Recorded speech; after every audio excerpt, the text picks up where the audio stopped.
귀한 찬양 감사드립니다.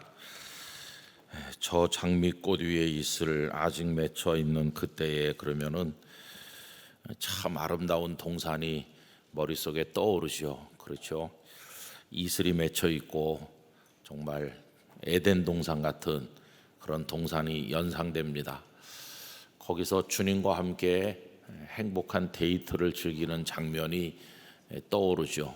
아가서 2장 말씀에 보면 오라 그러면서 비둘기가 우는 때가 왔고 또 포도나무에 열매도 열리고 꽃도 피고 아름다운 동산으로 가자, 그런 내용이 나오는데 그런 장면이 연상돼요.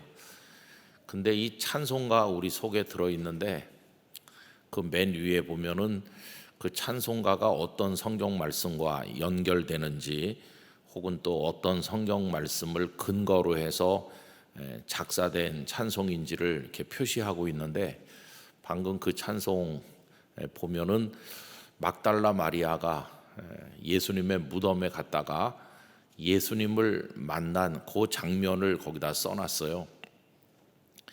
그러니까 그 장미꽃 그 이슬이 이슬 맺힌 그 동산이 부활의 동산이든 예수님의 생명의 부활이 있는, 그래서 막달라 마리아가 부활하신 예수님을 만나는 그 장면을 떠올리게 하는 거죠.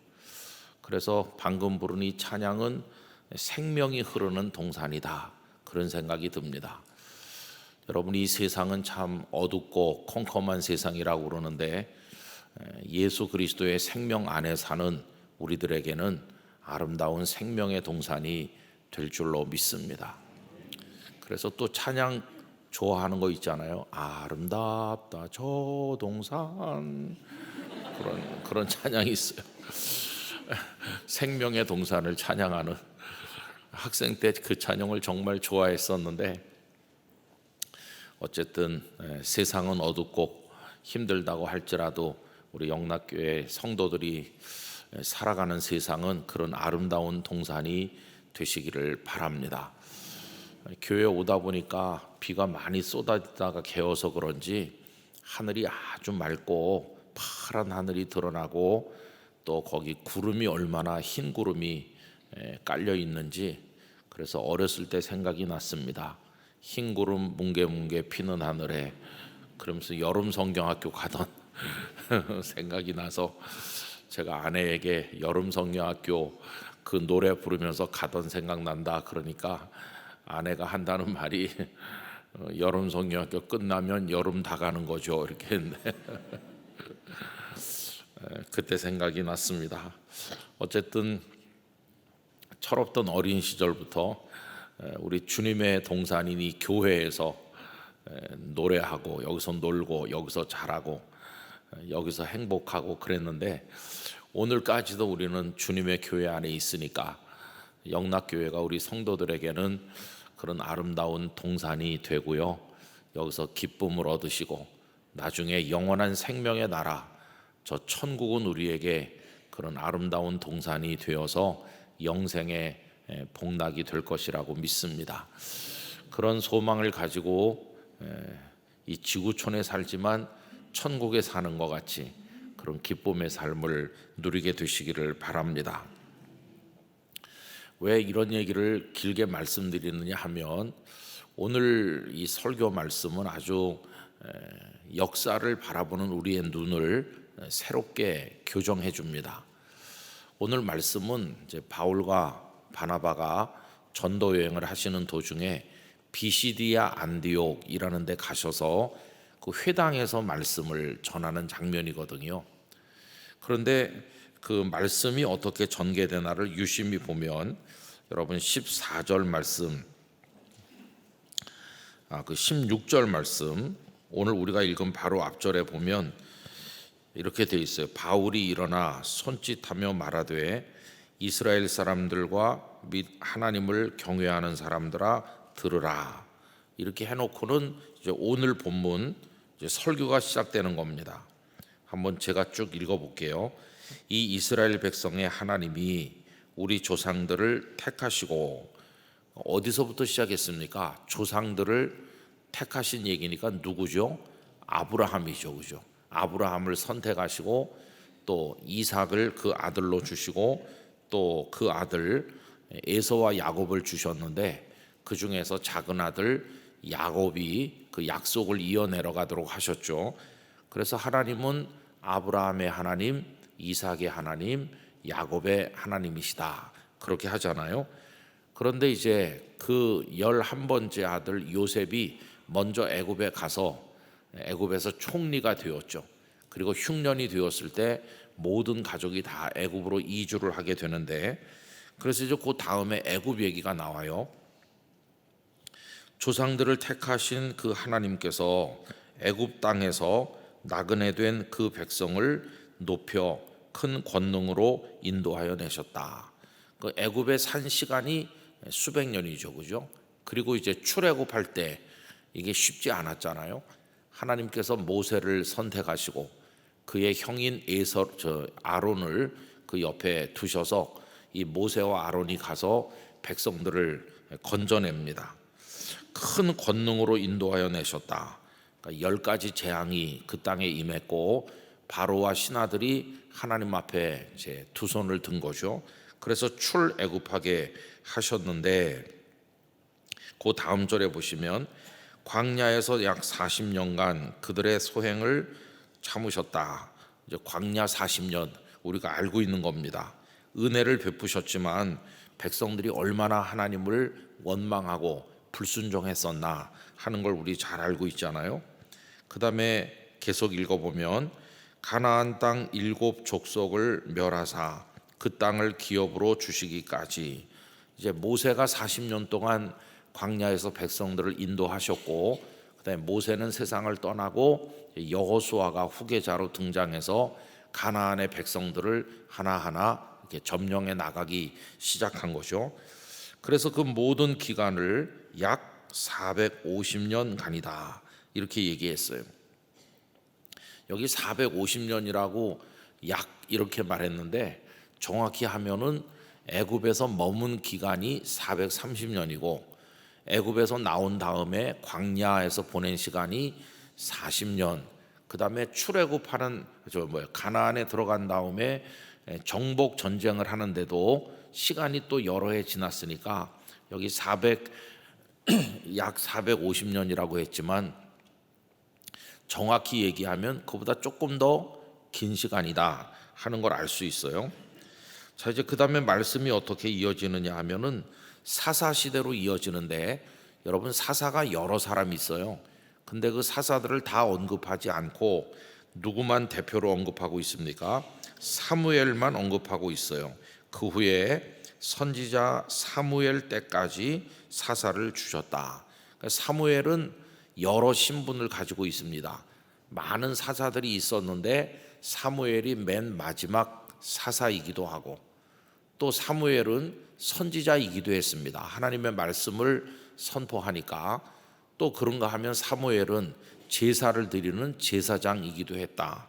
여러 가지 직분을 가지고 있었는데 어쨌든 사무엘 때까지 사사를 주셨는데, 그 다음에 그 후에 그들이 왕을 구하거늘 하나님이 베냐민 지파 사람 기스의 아들 사울을 40년간 주셨다 이렇게 나오죠. 그래서 이스라엘이 드디어 왕정 국가가 돼서 첫 번째 왕 사울이 등장해요. 그래서 40년 동안을 왕위에 있었다.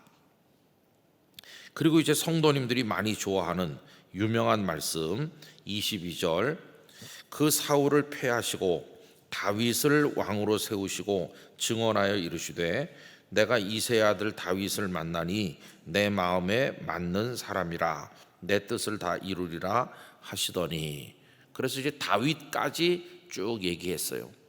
자, 그러면 지금 이 바울 사도께서 비시디 안디옥 회당에서 설교하는 내용을 여러분 머릿속에 한번 쭉 떠올려 보세요. 그 회당에 와서 앉아 있는 사람들이 바울이라는 사람을 처음 보는 거 아닙니까? 아, 저 사람이 곳곳에 다니면서 사람들을 가르친다고 하더니 우리 여기 비시디 안디옥에까지 왔구나. 그래, 저 사람이 무슨 얘기를 하는지 좀 들어보자. 그러면서 그 회당에 앉아서 바울이 하는 말에 귀를 기울이는 건데, 바울은 생소한 이야기를 하는 게 아니라 그들이 아주 익숙하게 알고 있는 이야기로부터 시작한 거예요.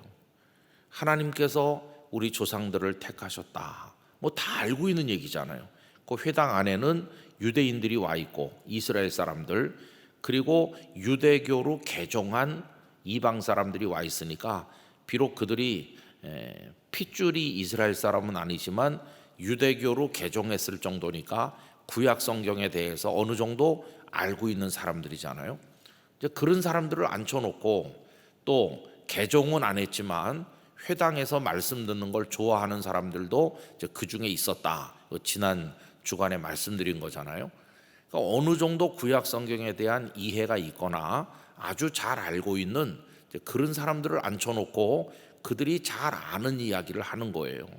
하나님께서 우리 조상들을 택하셨고, 이렇게 시작하면서 애굽 이야기를 하고 출애굽한 이야기를 하고 광야 이야기를 하고 또 가나안 땅 점령한 이야기를 하고 사사시대 얘기를 하고 그리고 왕정시대가 열린 걸 얘기하면서 사울 얘기하고 그들 모두가 하늘같이 존경하는 왕 중의 왕이라고 생각하는 다윗 이야기까지 쭉 진행이 되는 거예요.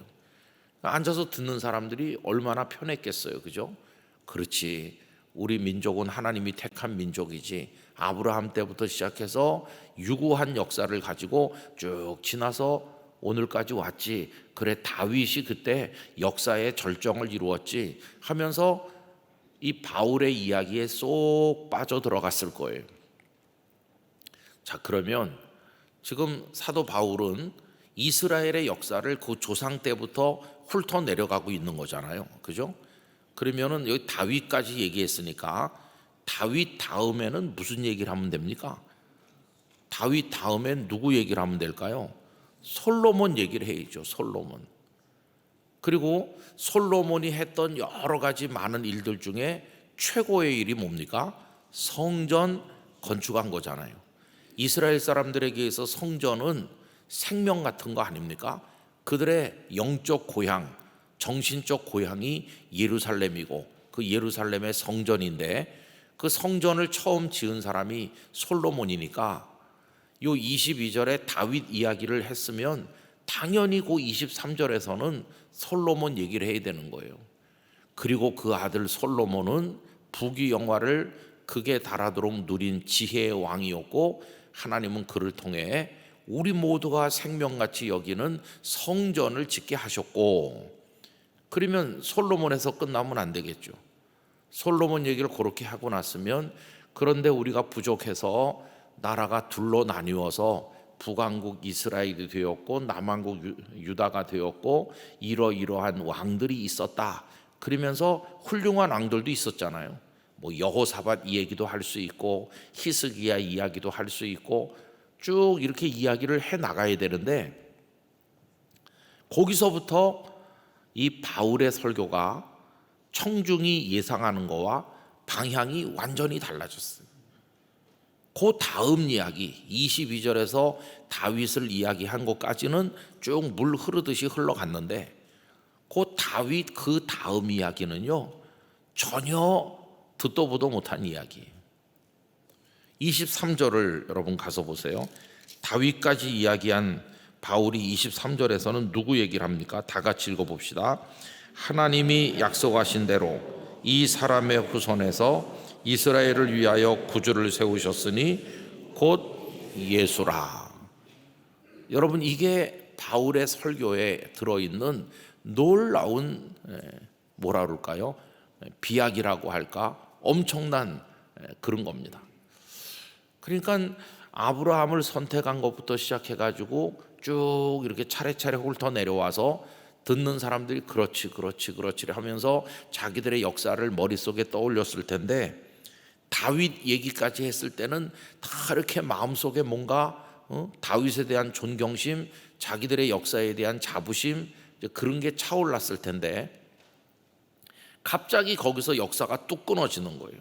뚝 끊어지면서 솔로몬 얘기도 없고 성전 얘기도 없고 그 이후에 나라가 갈라진 다음 얘기도 없고 아무것도 없고 갑자기 수백 년을 쑥 뛰어넘어 가지고 그 다윗에게서 약속하신 대로 구원자가 나셨는데 그 구원자가 바로 예수님이다.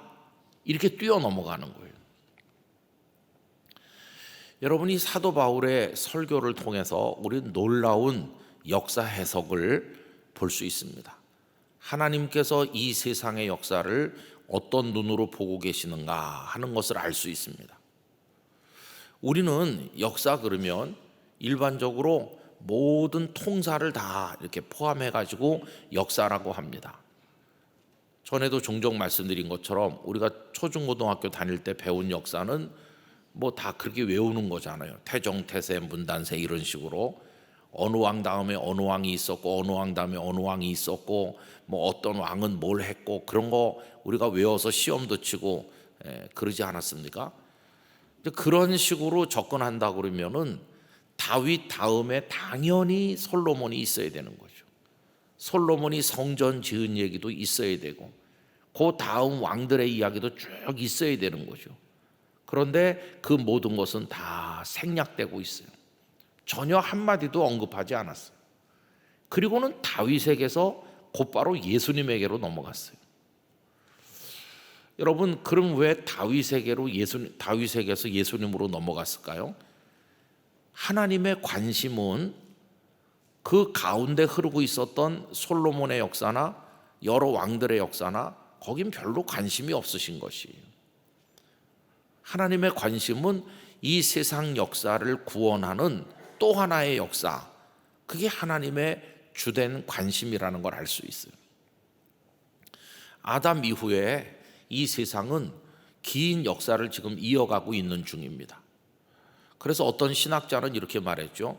하나님이 세상을 이처럼 사랑하사 하는 말은 하나님이 역사와 그 역사 속에 등장하는 사람들을 이처럼 사랑하사 이렇게 바꿀 수 있다라고 설명하기도 했어요. 그게 일반 역사, 우리가 알고 있는 통사로서의 역사죠. 우리 대한민국 역사만 해도 이승만 대통령, 그 다음에 윤보선 대통령, 박정희 대통령 뭐 이런 식으로 이어나가서 지금 현재까지 쭉 이어나가는 역사가 있습니다. 그런데 여러분, 그 역사 속에서 어떤 부분에 대해서는 우리 성도님들이 열광하실 거예요. 아, 우리나라 대한민국이 건국된 이후 오늘까지 어떤 대통령 그분이 최고였지. 그러면서 그 대통령을 흠모하고 박수를 보내요. 그런가 하면 어떤 대통령 그러면 아이 그 사람은 뭐 형편없었지, 감옥에도 가고 이런 식으로 생각해요. 그래서 우리는 역사를 황금시대였었다, 암흑시대였었다 이런 식으로 우리 나름의 기준을 가지고 평가해요. 그런데 우리가 역사를 보는 방식, 역사를 평가하는 방식하고 하나님께서 그 역사를 보는 방식은 전혀 다르다는 것이, 우리가 보는 그 통사로서의 역사는 아주 황금기도 있고 암흑기도 있고 발전하는 때도 있고 쇠퇴하는 때도 있고 뭐 그런 역사 아닙니까? 그래서 그거에 따라서 좋은 시절이었어, 참 고통이 심한 시절이었어 이렇게 얘기하겠죠. 그러나 여러분, 그 역사는 어떤 역사입니까? 우리가 생각하는 이 역사는 마지막에 가보면 다 없어지고 말 역사예요. 이 세상의 종말과 함께 모든 것은 다 사라지는 것이, 하나도 남을 게 없어요. 그렇죠? 오늘 인류가 이 땅에 지어나가고 있는 역사, 이 세상, 이 지구촌의 역사라고 하는 것은 종말이 때가 오면 다 사라져서 없어질 것이에요. 그러면 남는 건 뭡니까? 남는 거는 영원으로 이어지는 역사만 남는 것이에요. 영원으로 이어지는 역사. 그럼 영원으로 이어지는 것은 무엇입니까? 그건 하나님의 나라입니다. 하나님 나라의 역사만 영원으로 이어지는 것이에요.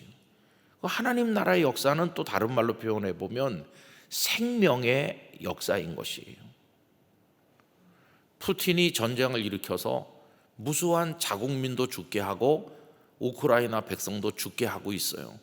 뭐 전세가 어떻느니 그러면서 많은 사람들이 관심을 가지지만 저 전쟁을 우크라이나가 이기든 푸틴이 이기든 그거는 다 소멸될 역사의 일부일 뿐이에요. 종말의 때에 가보면 그때 푸틴이 이겼는지 졌는지 아무 의미가 없을 거예요. 우리에게 중요한 것은 그런 전쟁의 고통 속에서도 생명의 이야기가 어떻게 이어져 나갔는지 그것만이 의미가 있는 것이에요. 왜냐하면 그것만 영원으로 이어질 것이기 때문이에요. 그런데 여러분, 다윗의 후손으로 이 땅에 구원자가 오셨다 그러면서 23절에서 그분이 곧 예수님이다 라고 할 때 왜 거기서 예수님은 언급되고 있는 것일까요? 그분은 바로 세상을 구원하시는 분, 다른 말로 말하면 역사를 구원하러 오신 분이니까요. 그래서 세상에는 두 종류의 역사가 동시에 흐르고 있는 겁니다. 하나는 우리가 생각하는 통사, 일반 역사, 그냥 보통 우리가 역사라고 생각하는 마지막 때가 되면 다 사라져서 없어질 그런 역사가 쫙 흘러가고 있어요. 그 속에서 영웅도 등장하고 석학도 등장하고 대단한 경제인도 등장하고 유명한 인기인도 등장하고 많은 사람들이 나타났다 사라지고 나타났다 사라지면서 그 역사가 쭉 진행 중에 있죠. 사람들은 그 속에서 길을 쓰고 이름 석자를 남겨보려고 애를 쓰면서 거기서 뭔가 이렇게 성취를 이루기 위해서 노력하며 존재하고 있는 거예요. 그런데 그 역사는 다 사라져서 없어질 역사입니다. 여기 지금 다윗까지만 얘기하고 그 다음에 솔로몬 얘기도 없고 성전 건축 얘기도 없고 아무것도 없잖아요. 그 생략해 버린 건데 뚝 뛰어넘어서 예수님으로 간 건데 뭐 생략해도 하나도 아깝지 않다는 거예요. 생략될 뿐만 아니라 마지막에는 다 없어질 역사예요. 여러분, 우리가 이제 눈앞에 있는 현실을 보면서 막 분노하기도 해요. 김정은이 뭐 이렇다, 이재명 대통령이 잘해야 될 텐데 뭐 어떻고 뭐 그런 거에 다 지금 예민해 있는데 다 없어질 역사예요. 없어질 역사. 그러면 그거는 일반 역사 속에 보이는 듯 안 보이는 듯 그러나 끊어지지 않고 그러는 또 하나의 역사가 있어요. 그게 뭐냐 하면 구원 역사입니다. 하나님이 이루어 가시는 구원 역사. 하나님께서는 이 거대한 세상 역사의 그 흐름 속에 하나님의 역사가 같이 흘러가도록 하고 계신 거거든요. 여기 지금 바울이 우리 조상들을 택하시고부터 시작했는데 아브라함이 거기 등장하는 거잖아요. 그러다가 다윗이 등장했잖아요. 그리고는 그 다윗에게서 구주가 나셨는데 예수님이시다 이렇게 뛰어넘어갔잖아요. 그럼 거기 아브라함, 다윗, 예수님 이렇게 나가죠. 그러면 떠오르는 성경 구절이 있으실 거예요. 그게 뭘까요? 마태복음 1장 1절이죠. 아브라함과 다윗의 자손 예수 그리스도의 계보다. 이게 마태복음 1장 1절이잖아요. 그럼 여러분, 아브라함을 왜 선택하셨습니까? 이스라엘이라는 한 민족이 이 땅에 존재하도록 하기 위해서 아브라함을 선택하셨나요? 아닙니다. 창세기 12장 1절 이하에 있는 것처럼 하나님께서 아브라함을 불러 세우신 목적은 그가 복이 되도록 하시기 위해서, 열방이 그를 통해서 복을 받도록 하기 위해서. 그럼 그 복의 핵심이 뭔가? 그 복이 예수 그리스도이십니다. 아브라함과 다윗의 자손 예수 그리스도. 결국 역사의 절정은 누구나 하면 아브라함도 아니고 다윗도 아니고 성전을 아름답게 지은 솔로몬도 아니고 그 다음에 나오는 그 많은 사람들 그 누구도 아니고 역사의 최절정은 예수 그리스도이십니다. 예수 그리스도로 말미암아 멸망해서 없어질 역사가 비로소 의미를 가지게 되는 것이에요. 그래서 역사를 구원한다 그런 말을 쓰고 있는 거죠. 여러분, 예수님은 이 땅에 오셔서 역사와 그 역사 속에 살고 있는 사람들을 구원해 주시는 우리의 구주이신 것이.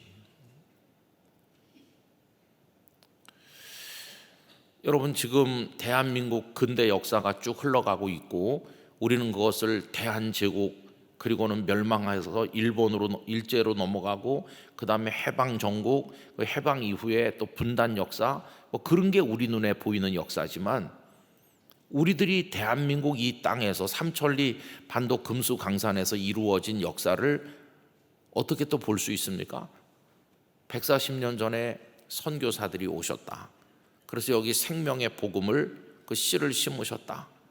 그래서 많은 우리 민족의 고난과 역경 속에서도 이 복음이 싹트서 자라서 오늘 이 대한민국 땅에 많은 교회가 세워졌고 주의 백성들이 존재하게 됐고, 그러는 가정에 4대, 5대, 6대 예수님을 믿는 믿음의 가정들도 곳곳에 많이 생겼고, 그들 중에 누구는 복음을 위해 헌신하는 주의 종이 되고 선교사가 돼서 지금 아프리카, 아시아 어디에 나가 있고, 이런 역사가 쭉 진행되고 있잖아요.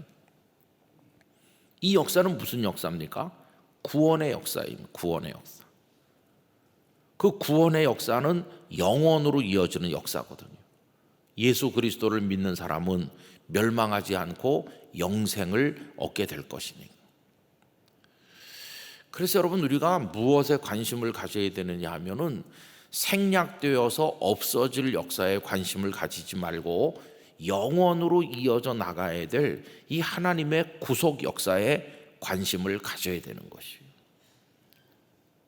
일반 역사에서 유명한 사람이 되기보다 하나님의 구속사 안에서 쓰임받는 주님의 사람이 되는 게 훨씬 더 중요한 것이에요. 아무리 재벌이라고 그래도 예수 그리스도의 사람이 아니면 그는 일반 역사 속에서는 이름 석자를 남길지 몰라도 구원 역사 속에서는 아무것도 등장하지 않는 사람이죠. 나중에 하늘나라에 가보면 하나님의 그 생명책에 거기 무슨 뭐 대단한 사람의 이름이 적혀 있는 게 아니라 예수님을 구주로 믿고 하나님의 자녀가 된 사람들의 이름이 그 생명책에 기록되어 있는 것이에요. 그게 하나님이 이루어 가시는 구원의 역사라 하는 것을 알 수 있습니다. 그래서 여러분 23절 말씀에 보면은 거기 약속대로 그런 말씀이 나오잖아요. 하나님이 약속하신 대로 이 사람 다윗의 후손에서 이스라엘을 위하여 구주를 세우셨으니 곧 예수라.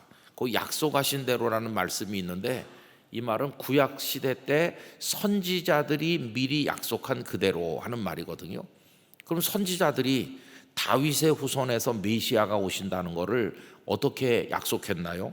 제가 예를 들어서 한두 군데만 읽어드리면 이사야 11장 1절 2절에 보면 이새의 줄기에서 한 싹이 나며 그 뿌리에서 한 가지가 나서 결실할 것이요 그의 위에 여호와의 영 곧 지혜와 총명의 영이요 모략과 재능의 영이요 지식과 여호와를 경외하는 영이 강림하시리니.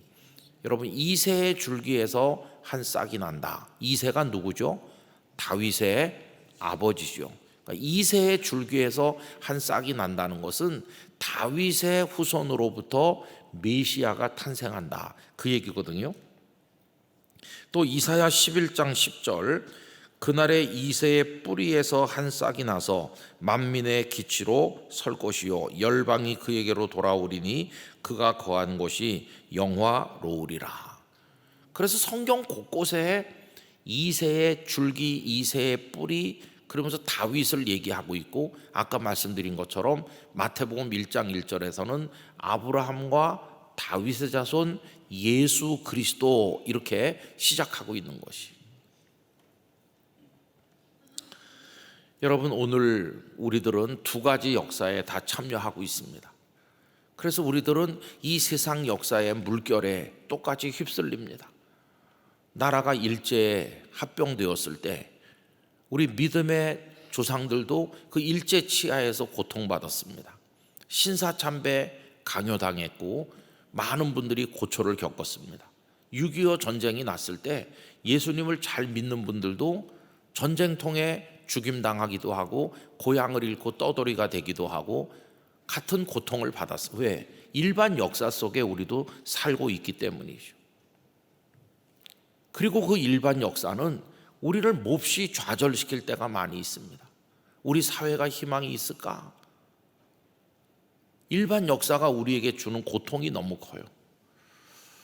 어저께 아침에 저는 새벽기도 끝난 다음에 한국교회 다음 세대 지킴이 연합이라고 하는 약자로 한다연이라고 하는 모임에 갔다 왔습니다. 한 달에 한 번씩 모이는데 저는 잘 못 가고 저 띄엄띄엄은 가서 이렇게 참여합니다마는 한국교회 다음 세대, 우리 자녀들을 지키기 위해서 우리가 투쟁해야 된다, 그런 뜻을 가지고 이제 모였어요. 그래 이제 서울의 각 구마다 거점 교회를 하나씩 정했는데 우리 중구에서는 영락교회가 거점 교회로 되어 있고, 근데 거기서 어저께 들은 얘기 중에 하나는 뭐가 있냐 하면은 지금 우리 국회에 무제한 낙태법이 발의돼 있어요.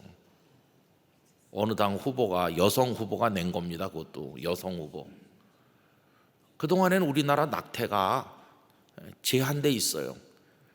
그 여성의 건강에, 어머니의 건강에 심각한 문제가 있을 경우에는 낙태할 수 있다. 또 원치 않는 임신을 했을 경우에, 그런 경우에도 법리적인 판단을 따져서 낙태할 수 있다. 그 다음에 뭐 여러 가지 경우가 있어요. 그 외에는 낙태를 못하게 합니다. 왜냐하면 태아도 생명이니까. 벌써 6주가 넘으면 그 태아가 형태를 다 갖추고 그런다는 거. 한 10주 지나면 이건 뭐 다 완성돼 간다고도 볼 수 있잖아요. 그런데 이번에 발의된 법은 무제한 낙태법이에요. 뭐 어떤 경우든지 그냥 본인이 원하면 지울 수 있다는 거예요. 살인 왕국이 되는 겁니다. 생명 경시가 극에 달하는 겁니다. 한쪽에서는 아이가 태어나지 않아서 출산율 절벽이라고 하면서 아기 많이 낳으라고 출산 장려금을 뭐 억대로 주겠다고 그런 소리 하면서 한쪽에서는 마음껏 아기를 지우라고 그러면은 그게 같은 당에서 내는 정책이 그래요. 도대체 어떻게 하자는 건지 알 수가 없잖아요. 그럼 무제한 낙태를 하면 대한민국에 무슨 윤리가 있습니까? 도덕이 있습니까? 생명을 귀하게 여기는 뭐가 있나요? 그래서 또 그런 걸 막기 위해서 교회들이 긴급하게 모임을 또 하나 만드는 거예요. 그래서 전국적인 조직을 만들어서 그런 법이 통과되지 않도록 또 싸워야 된다. 저보고도 목사님도 이사 명단에 이름 좀 올려주세요. 기꺼이 올리라고. 10번이라도 올리세요. 가서 싸워야죠. 그죠? 아니 참 이런, 근데 우리도 이 역사 속에 살고 있다 보니까 고통을 받는 거예요. 왜 우리나라가 이렇지? 왜 동성애를 합법화하려고 하지? 뭐 그런 거. 뭐 그것뿐이겠어요. 북한에 살고 있는 지하교회 성도들은 얼마나 고통받고 있습니까? 오늘 북한 동포 사랑 기도회로 모이는 수요 기도회인데 참 기가 차잖아요. 그분들이 무슨 죄가 더 많습니까? 그분들이 특별히 무슨 악한 게 있어서 그런 고통을 받아야 되나요? 근데 이 세상의 일반 역사 속에 우리가 태어나 살다 보니까 같이 고통받는 거예요. 우크라이나 전쟁터에서 죽어가는 젊은이들이 무슨 죄가 더 많아서 그런가요? 이 지구촌 역사 속에 태어난 게 그게 그런 고통이 오는 거죠. 그 희망이 없는 것 같아요. 그죠? 야, 이런 세상에 살면 뭐하냐? 그런 극단적인 생각도 들기도 하잖아요. 그러나 여러분, 우리는 이 일반 세속 역사, 이 멸망해서 나중에 사라져서 없어질 그 역사 속에만 소속되어 있는 게 아닙니다. 그 고통이 한없이 큼에도 불구하고 우리에게 소망이 있는 이유, 그런 고통이 우리를 목을 조여옴에도 불구하고 살아내야 되는 이유, 그 이유는 뭐냐 하면 우리는 또 하나의 역사에 참여하는 사람이기 때문입니다. 그 또 하나의 역사는 예수 그리스도께서 구원하시는, 그래서 하나님의 나라 완성을 향해 나아가고 있는 하나님의 구원 역사, 우리는 그 역사에 참여하는 하나님의 백성이 되었기 때문에 우리는 살아내야 되는 것이고 우리에게는 소망이 있는 것이죠.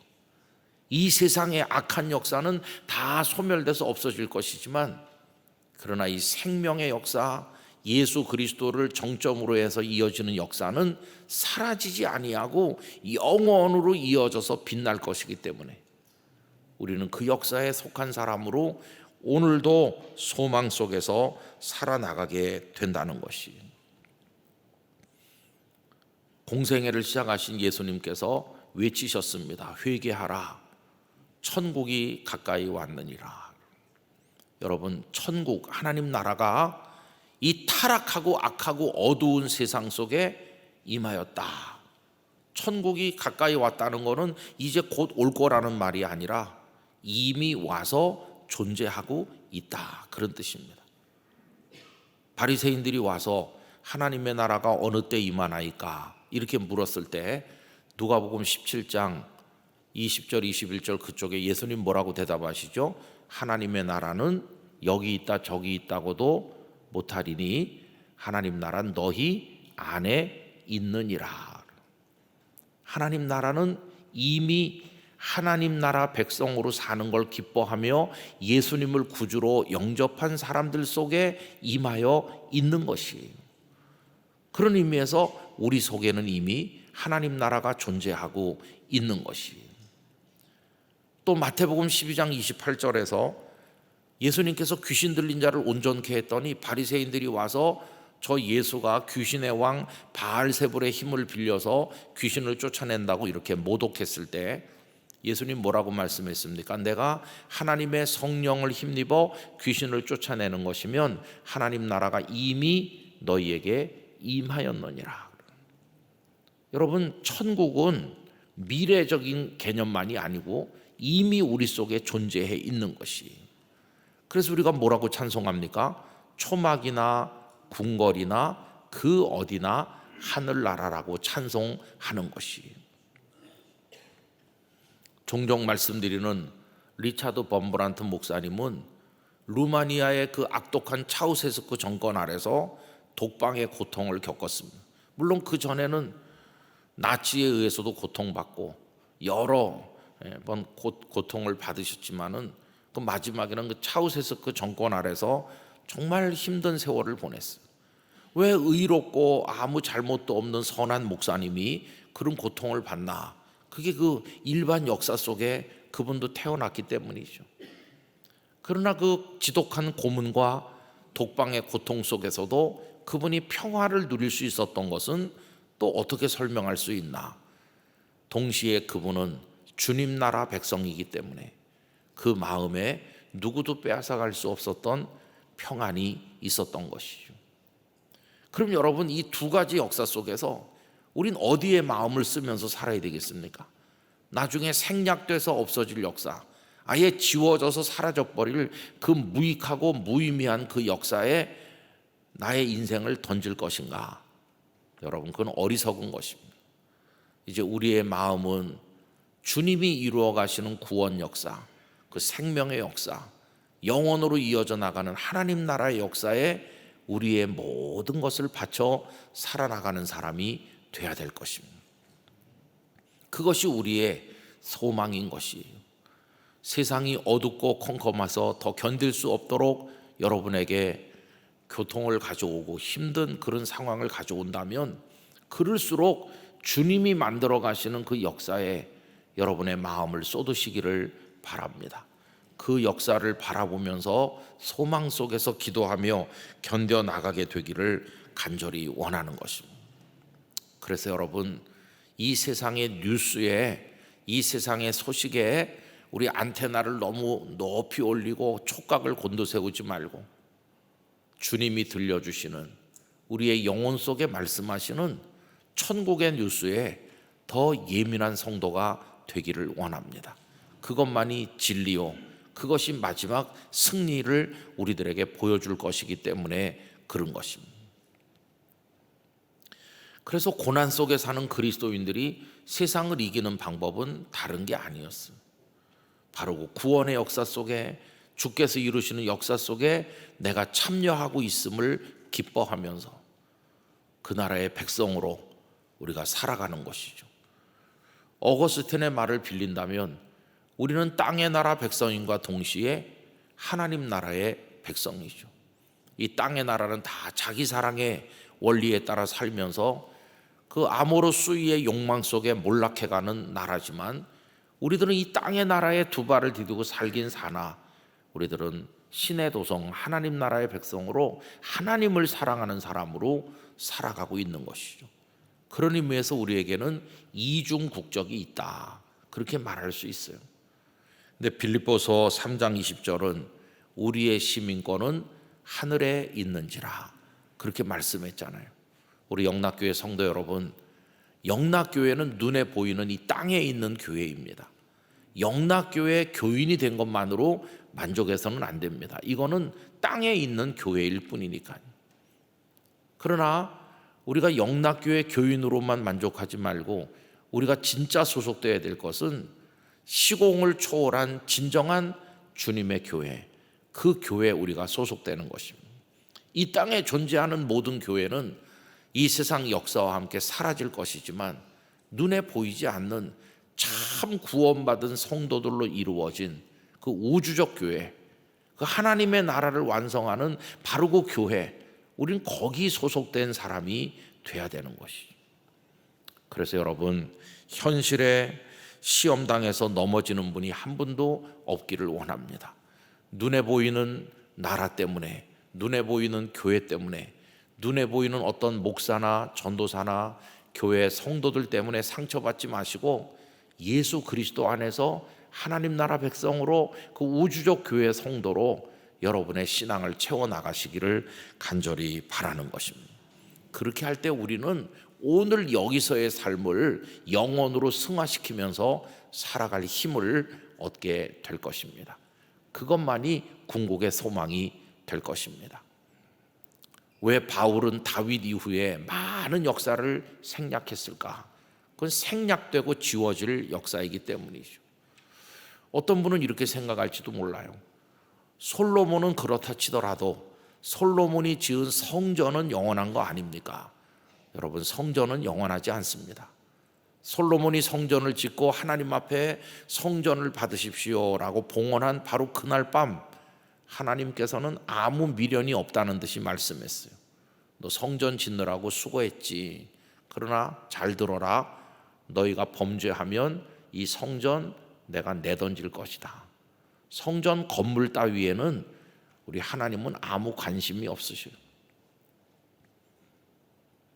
그래서 성전을 건축한 것마저도 바울 사도는 생략한 거예요.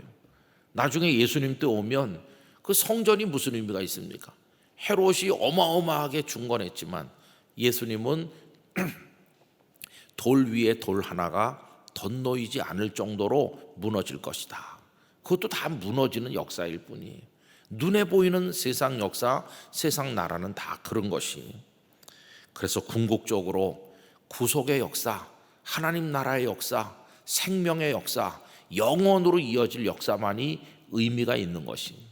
우린 거기 속하여서 그 나라의 백성으로 오늘의 삶을 이어나가야만 할 것입니다.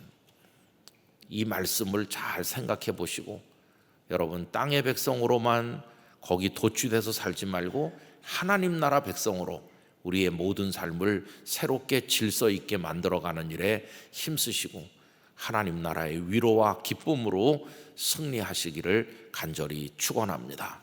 기도하겠습니다. 거룩하신 아버지 하나님, 이 세상에 흘러가는 도도한 역사와 각 나라의 역사와 사람들의 이야기가 우리를 매료시키고 그 속에서 위대하게 되고 싶은 욕망도 있고 그것이 우리의 모든 것인 것처럼 여겨질 때도 있지만 그것들은 다 사라져 없어질 역사요, 생략해도 이상하지 않은 역사일 뿐임을 잊지 말게 하여 주옵소서. 우리의 궁극의 관심은 하나님이 이루어 가시는 구속 역사, 하나님 나라의 역사, 영원한 생명의 역사뿐임을 알게 하여 주시옵소서. 땅의 나라 백성으로 살지 말게 하시고 주의 나라 백성으로 살게 하여 주시옵시고, 오늘 우리를 좌절시키고 절망케 만드는 세상 나라의 모든 것 때문에 무너지지 않게 하시고 그 속에서도 소망을 가지고 주의 나라를 바라보며 거룩한 나라 백성으로 걸어가게 하여 주옵소서. 예수님의 이름으로 간절히 기도드리옵나이다. 아멘.